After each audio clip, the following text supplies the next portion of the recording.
అందరికీ నమస్తే అండి. ఒక వ్యాలిడ్ పాయింట్, ఒక అత్యంత కీలకమైన అంశం. మన సబ్స్క్రైబర్ ఒక ఆయన నాకు మెసేజ్ పెట్టాడు, ఈ వీడియో చేయండి అని. నాకు కూడా కరెక్టే కదా, మంచి పాయింటే కదా ఈ టైంలో అనిపించి చేస్తాం.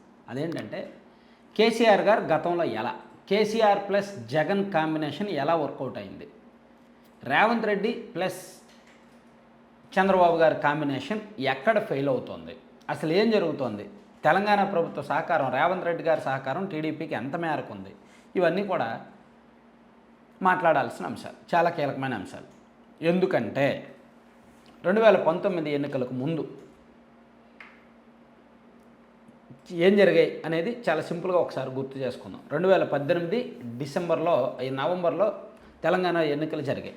2018 నవంబర్లో అప్పుడు తెలుగుదేశం పార్టీ అండ్ కాంగ్రెస్ వీళ్ళందరూ తెలంగాణలో పొత్తు పెట్టుకున్నారు. సో చంద్రబాబు గారు కూడా అక్కడ ప్రచారం చేశారు. కానీ ఆ కూటమి ఓడిపోయింది. కేసీఆర్ గారు వరుసగా రెండోసారి అక్కడ ముఖ్యమంత్రిగా గెలిచారు, బాధ్యతలు చేపట్టారు. ఆ తర్వాత కేటీఆర్ గారు, కేసీఆర్ గారు వీళ్ళందరూ కూడా చంద్రబాబు నాయుడు ఆంధ్రప్రదేశ్ సీఎంగా ఉండగా ఇక్కడేం పని అతనికి, సో అతను మా దగ్గరకు వచ్చాడు కాబట్టి మేము అతనికి రిటర్న్ గిఫ్ట్ ఇస్తాము అని చెప్పి కసి పెంచుకొని కక్ష కట్టి రాజకీయంగా విపరీతంగా విభేదించి 2019 ఎన్నికల్లో ఆంధ్రప్రదేశ్లో తెలుగుదేశం పార్టీని ఓడించడానికి కంకణం కట్టుకున్నారు. ఎంత భారీగా కంకణం కట్టుకున్నారు, అప్పుడు ఏం చేశారు, ఏ విధంగా జగన్మోహన్ రెడ్డి గారికి గెలిపించారు అంటే 2-3 ఇన్సిడెంట్లు చెప్తా.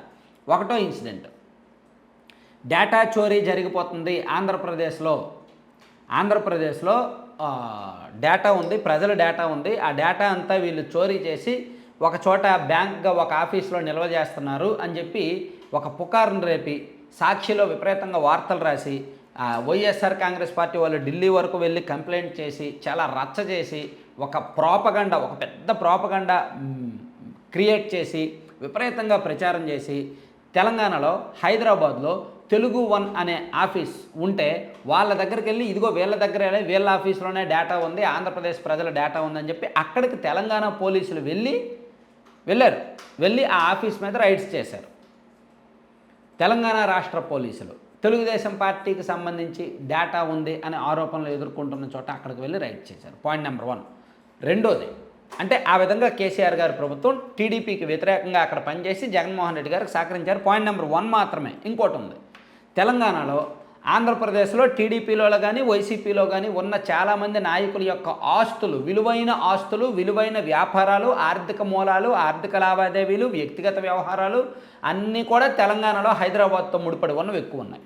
సో అలా కొంతమంది ఎన్నికలకు ముందు చాలామంది ల్యాండ్స్ అమ్ముకోవాలని చూస్తారు, లేదా తాకట్టు పెట్టాలని చూస్తారు, లేదా వేరే మార్గాల్లో హైదరాబాద్ నుంచి డబ్బులు తెచ్చుకోవాలని చూస్తారు.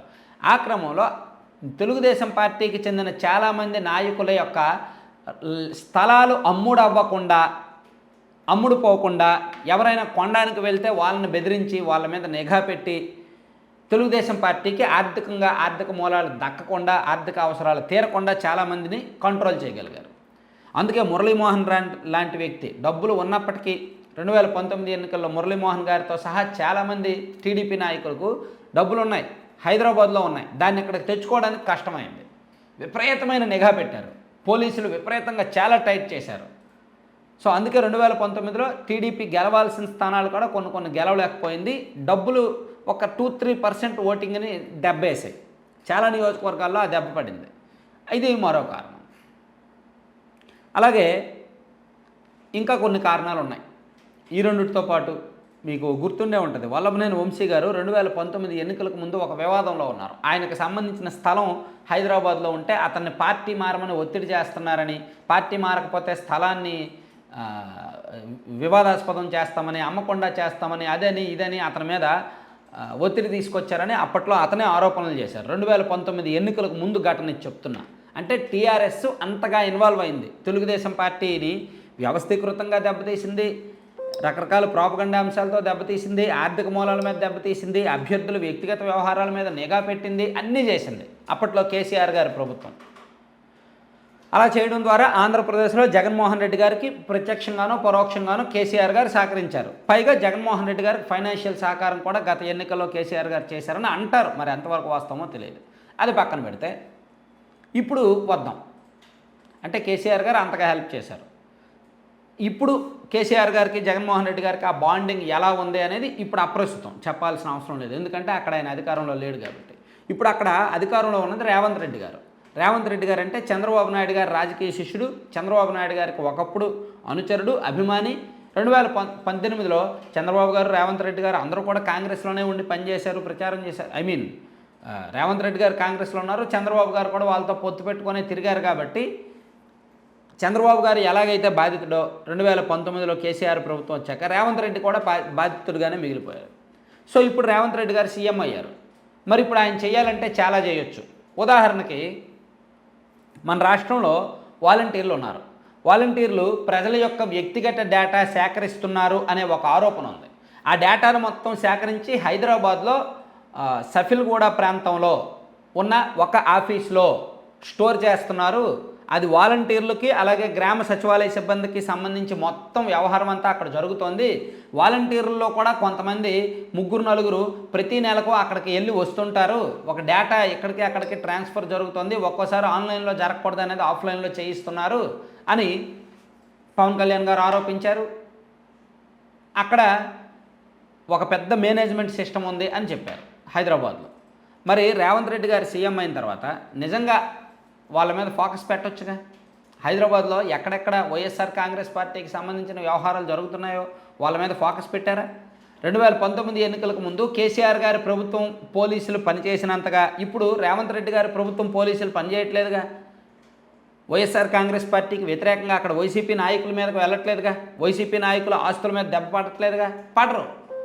ఎందుకంటే వైసీపీకి సంబంధించిన నాయకులకు అక్కడ ఆస్తులు ఉన్నప్పటికీ ఉన్నాయి. చాలామందికి ఇప్పుడు శిల్పా చక్రపాణి రెడ్డి గారు, శిల్పా ఫ్యామిలీకి వికారాబాద్లో పెద్ద పెద్ద రియల్ ఎస్టేట్లు ఉన్నాయి. చాలామందికి అలాగే హైదరాబాద్లో ఉన్నాయి. విజయసాయి రెడ్డి గారు, ఆయనకు హైదరాబాద్లో చాలా ఉన్నాయి.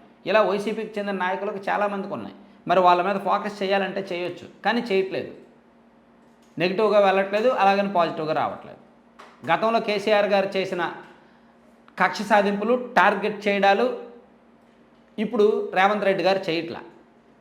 సో అందుకు గతంలో కేసీఆర్ గారు అలా చేశారు కాబట్టే జగన్మోహన్ రెడ్డి గారు రాజకీయంగా ఎంతో కొంత లబ్ధి పొందారు. తెలుగుదేశం పార్టీ ఎంతో కొంత ఆత్మరక్షణలో పడింది, ఇబ్బంది పడింది.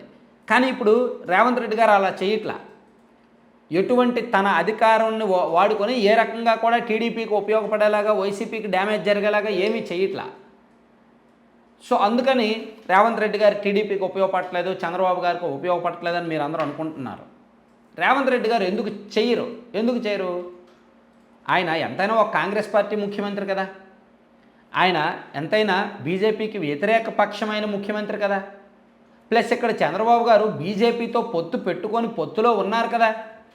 ఆల్రెడీ ఒక పెద్దన్న పాత్రలో ఉన్న, పెద్ద పెద్ద వ్యవస్థలు మేనేజ్ చేస్తున్న ఆ పార్టీతోనే పొత్తులో ఉన్నప్పుడు రేవంత్ రెడ్డి గారి సపోర్ట్ ఉంటే ఎంత, లేకపోతే ఎంత? ఒకవేళ ఆయన ప్రభుత్వం చంద్రబాబు గారికి సపోర్ట్ ఇస్తే ఇదిగో ఇండియా కూటమిలో ప్రభుత్వం ఎన్డీఏ కూటమికి సపోర్ట్ చేస్తున్నారు అని ఇంటర్నల్గా అయినా సరే స్ప్రెడ్ అయిపోద్ది కదా. సో ఇదంతా రిస్క్, రేవంత్ రెడ్డి గారు రిస్క్. సో అందుకని ఆయన ఈ రిస్క్లో తలదోర్చాలనుకోవట్లేదు కాబట్టి దీనిలో వేలు పెట్టలేదు. కానీ అవసరం మేరకు ఆర్థిక ప్లస్ ఇంటెలిజెన్స్ ఈ 2 సహకారాలు అందించడానికి మాత్రం సిద్ధంగానే ఉన్నట్టుగా టీడీపీ వర్గాలు చెప్పుకుంటున్నారు. రేవంత్ రెడ్డి గారు ఒకవేళ ఆంధ్రప్రదేశ్లో అవసరం మేరకు కొన్ని అవసరాలు తీర్చడానికి సిద్ధంగానే ఉన్నారు. ఒక ప్లాన్ ప్రకారమే వెళ్తున్నారు వీళ్ళిద్దరూ అని కొంతమంది అయితే అనుకుంటున్నారు. సో ఏది నిజమో ఏం జరుగుద్ది అనేది అందరికీ తెలుసు. Thank you.